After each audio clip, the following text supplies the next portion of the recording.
Suamiku. Karya Nova Iren Saputra. Part 29. Berdebat. Aku merasa bersalah karena tidak jujur kepada Mas Eza. Seandainya saat aku mengetahui bahwa Dika merupakan laki-laki yang dulu pernah ada dalam hatiku dan langsung mengatakannya kepada Mas Eza, mungkin kejadiannya tidak akan seperti ini. Mas Eza terlihat panik. Dia tiba-tiba menepi dan menghentikan mobilnya. Aku tidak tahu apa yang sedang dipikirkan laki-laki itu.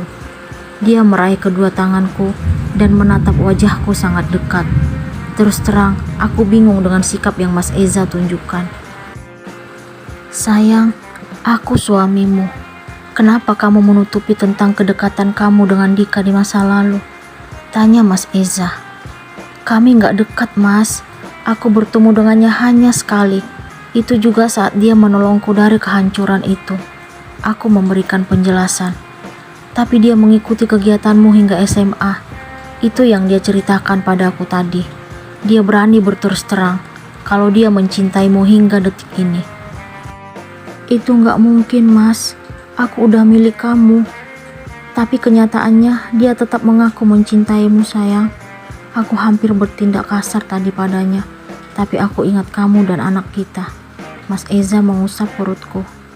"Aku takut, Mas. Dia nekat banget.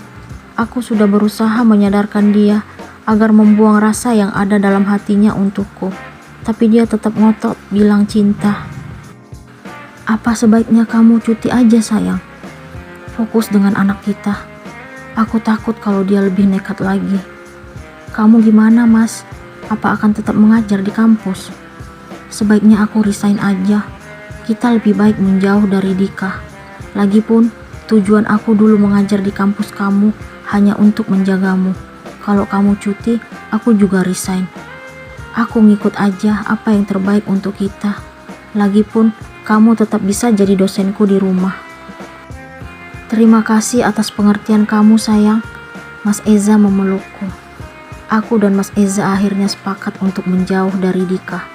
Terus terang, aku sangat takut jika berhadapan dengan laki-laki yang masih menyimpan rasa untukku. Padahal dia tahu kalau wanita yang dia cintai sudah memiliki suami. Mas Eza kembali mengemudikan mobil, tetapi arahnya tidak ke istana cinta kami, justru ke rumah orang tuanya. Apa mungkin laki-laki itu sangat takut terjadi sesuatu terhadapku? Atau Dika mengatakan sesuatu yang tidak Mas Eza sampaikan kepadaku? Sebaiknya aku menanyakan hal ini setelah tiba di rumah mertua. Akhirnya, aku dan Mas Eza tiba di rumah orang tuanya. Dia segera turun lalu membukakan pintu untukku. Laki-laki itu terlihat panik. Dia menggenggam tanganku. Kemudian kami memasuki rumah sang mertua. Hati ini penuh dengan tanda tanya melihat sikap yang Mas Eza tunjukkan. Bahagia banget dikunjungi anak, menantu, dan calon cucu mama. Mama mertua langsung memelukku di ruang keluarga. "Untuk sementara, kami tinggal di rumah ini ya, Mah." Mas Eza menghempaskan tubuh ke sofa. "Lama-lama juga gak apa-apa. Mama suka kalau kalian tinggal di rumah ini." Mama mertua mengajakku duduk. "Mulai besok, Bunga gak perlu kuliah, Mah.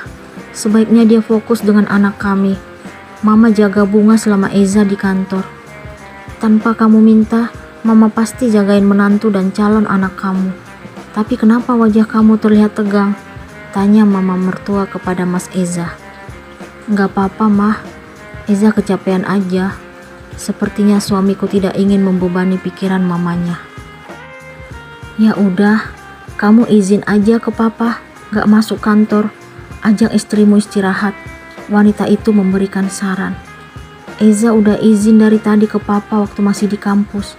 Kami langsung ke kamar ya, Mah." Mas Eza melihat ke arahku. "Yuk sayang." Dia berdiri lalu meraih tanganku. Aku dan Mas Eza beranjak dari ruang keluarga menuju kamar.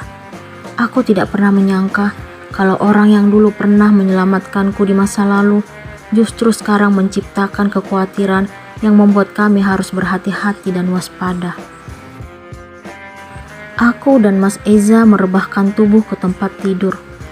Terus terang, hati ini masih bertanya-tanya, kenapa sang suami terlihat sangat panik hingga kami tidak pulang ke rumah, tetapi ke tempat orang tuanya. Aku harus tahu apa alasan Mas Eza sebenarnya. Mas, kenapa kita tinggal di sini? Ada apa sebenarnya? Tanyaku penasaran. Ada satu hal yang belum aku katakan padamu, sayang. Mas Eza mengusap pipiku. Apa, Mas? Tanyaku ingin tahu. Sebenarnya, Dika tadi bilang akan tetap mendekatimu dan bahkan selalu mengharapkanmu. Walaupun aku udah bilang kalau kamu sedang mengandung anakku, dia tetap ngotot dan gak peduli. Aku benar-benar takut. Sebab itu aku memintamu cuti. Besok aku yang urus semuanya ke kampus. Aku juga takut mendengar penjelasan Mas Eza tentang Dika. Tidak pernah terpikirkan sama sekali kalau Dika ternyata sangat jauh berbeda dengan yang aku kenal dulu. Aku sangat menyesal karena pernah menyimpan rasa untuknya kala itu hingga diriku sulit menerima kehadiran Mas Eza dalam hidupku. Aku gak nyangka dia senekat itu, Mas. Dulu dia menunjukkan sikap pahlawan saat menolongku, tapi ternyata ini sifat aslinya. Aku merasa sangat kesal terhadap Dika. Dia mengaku terlalu mencintaimu, sayang. Aku jadi penasaran, sedekat apa hubungan kalian di masa lalu? Kamu bilang hanya sekali bertemu dengannya, tapi kenapa dia berambisi banget untuk tetap mengejarmu? Tapi tadi kamu bilang kalau dia mengikuti kegiatanku sampai SMA. Iya, sayang. Tapi itu dia lakukan dari jarak jauh. Apa kamu pernah memberikan harapan padanya? Mas Eza seolah-olah menyudutkanku. Kamu apa-apaan sih, Mas? Kenapa malah nuduh aku? Aku gak nuduh kamu, tapi aku sangat aneh melihat usahanya. Aku akan jujur sekarang padamu, Mas.